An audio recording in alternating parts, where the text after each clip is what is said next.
Olá, queridos irmãos, tudo bom?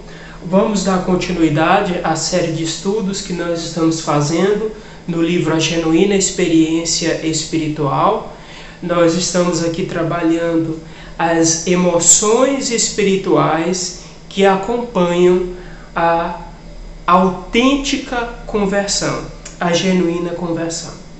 Então, hoje nós vamos trabalhar aqui dois tópicos que Jonathan Edwards trabalha no seu livro a respeito de emoções genuinamente espirituais.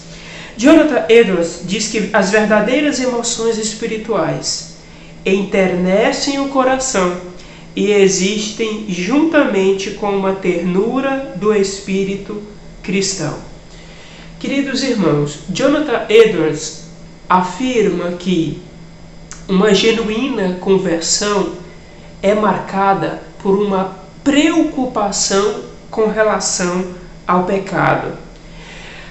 Veja, segundo Jonathan Edwards, pode ser que alguém esteja se enganando, acreditando que é um verdadeiro convertido, mas a única coisa que ele teme é o inferno. Irmãos, e o nosso principal problema é o pecado. É o pecado. O pecado é o responsável por tudo que há de mal. Por isso, queridos irmãos, o verdadeiro cristão, ele tem uma constante preocupação pelo estado de suas almas. Por isso, ele é alguém que observa constantemente as advertências da palavra de Deus. É alguém que zela pela providência de Deus. É alguém que tem um cuidado, que analisa o seu comportamento. É alguém que o tempo todo julga o estado de sua alma. É alguém que busca se autocontrolar, que busca ter domínio próprio, que busca evitar ocasiões que dão vazão ao pecado. Já o falso inconverso é alguém que vê Cristo Jesus como o Salvador do seu pecado. Veja, as pessoas acreditam, muitos acreditam que a salvação é um ato. Muitas pessoas acreditam que são salvas porque fazem parte de uma igreja. São salvas porque cumprem determinados deveres religiosos. Mas salvação, irmãos, é um processo. Por isso que o apóstolo Paulo afirma, diz a nós que desenvolvei a vossa salvação. Então, Cristo Jesus salva-nos de nossos pecados. Por isso que constantemente eu preciso mais de Cristo. Eu preciso me aproximar mais de Cristo para que a minha salvação seja desenvolvida. Então, o falso converso, ele acredita que uma vez salvo, ele é salvo do seu pecado e por isso ele começa a baixar a guarda. Ele não é alguém vigilante, ele é alguém autoindulgente. É alguém que não vê o pecado com seriedade. Ele vê o pecado não como uma transgressão da lei de Deus, mas como um deslize. Ele acredita que ele é salvo e por isso ele tem um salvo-conduto para pecar de uma maneira desordenada. O verdadeiro crente não é assim. As emoções espirituais, elas tornam o nosso coração sensível ao pecado. Sensível ao pecado.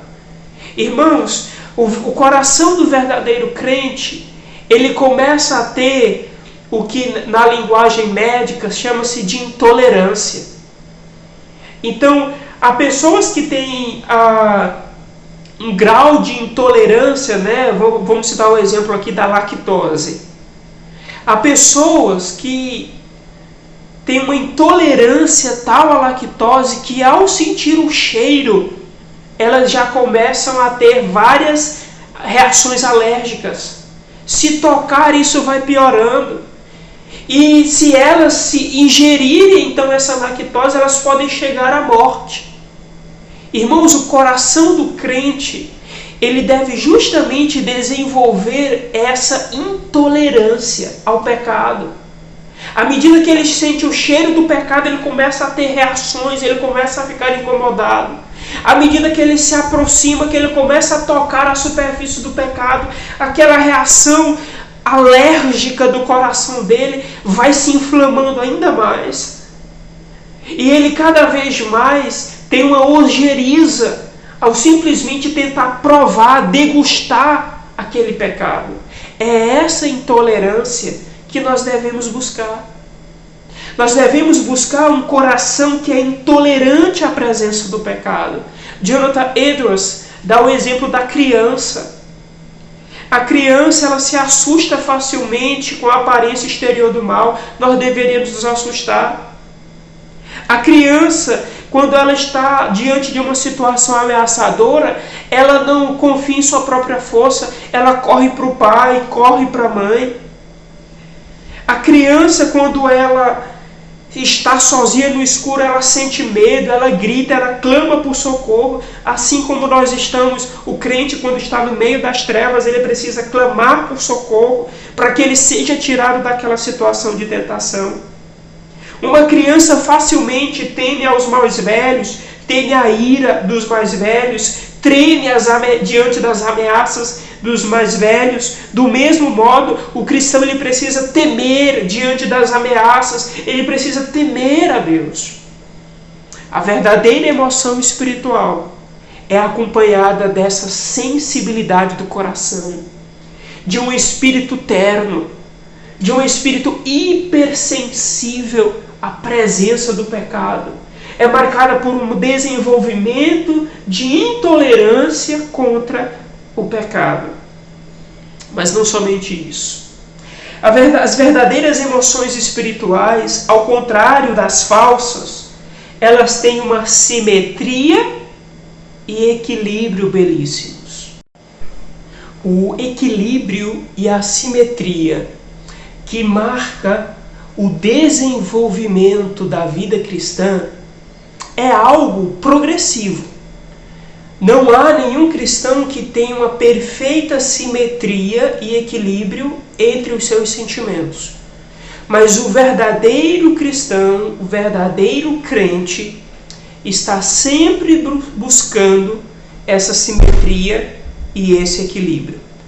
Vamos ver alguns exemplos. Por exemplo, no verdadeiro cristão, a alegria pela salvação convive de uma maneira equilibrada com a tristeza pelo pecado. Por mais que sejam sentimentos opostos, são sentimentos que se coadunam, que se equilibram, que entram em simetria na vida do verdadeiro crente. Então, irmãos, o cristão, ele se alegra, ele encontra conforto em Deus, mas ele se entristece, ele lamenta pelo pecado. E isso é interessante, porque no falso cristão há um desequilíbrio total quanto a essas variáveis, quanto a esses sentimentos. Por exemplo, o falso cristão, ele faz um grande espetáculo, ele gosta de alardear que ama a Deus de todo o seu coração, de todo o seu entendimento. Porém, ele é uma pessoa marcadamente briguenta, invejosa, caluniadora, dada a confusões. É uma pessoa que tem um relacionamento com o seu próximo extremamente desgastado. Não há simetria entre o que ele fala e entre o que ele faz. Existem alguns que parecem, ao contrário, muito ajudadores, muito humanos, muito caridosos para com o seu vizinho, para com o seu próximo, mas o seu coração, ele nutre um ódio a Deus. Não há qualquer amor a Deus no seu coração. Então veja, do mesmo jeito, há algumas pessoas que demonstram muito amor pelas necessidades corporais das pessoas, porém não nutrem nenhuma preocupação pelo estado da alma dessas pessoas. Existe também o contrário. Há pessoas que nutrem uma grande preocupação pelo estado da alma do seu próximo, porém não movem nenhuma palha sequer para ajudar e para suprir as necessidades corporais. Irmãos, o verdadeiro cristão, ele é alguém que ama a Deus de coração.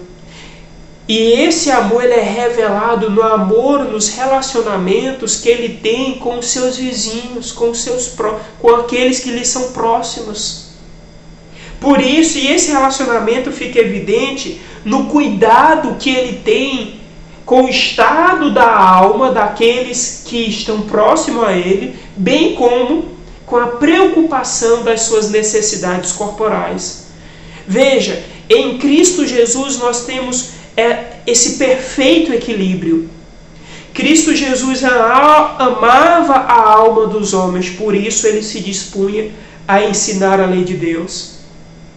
Mas ele também nutria um cuidado por suas necessidades físicas, por isso ele fez milagres de multiplicar pães e peixes. É essa simetria que nós devemos buscar. É essa simetria que precisa ficar evidente. Do mesmo jeito, há pessoas que ficam muito agitadas, muito indignadas com o pecado dos outros, porém são muito indulgentes para com o seu próprio pecado. Irmãos, e aqui nós não queremos dizer que nós devemos deixar de olhar para o pecado dos outros, ou então colocar o pecado dos outros em panos quentes. Não, eu acho que o crente, biblicamente, o crente ele precisa sim se indignar com o pecado presente na sociedade, mas o crente precisa ser muito mais rápido e identificar os seus próprios pecados. O crente ele precisa ter uma indignação maior com relação aos seus próprios pecados do que com relação aos pecados dos outros. E isso é a simetria. Esse é o equilíbrio que nós devemos buscar enquanto crentes. Verdadeiras emoções espirituais, elas são realizadas, elas estão presentes quando há esse equilíbrio. Que o Senhor nos abençoe, que o Senhor nos dê esse equilíbrio de simetria com relação aos nossos sentimentos, em relação a Deus, ao próximo e ao pecado. Que o Senhor nos abençoe, irmãos.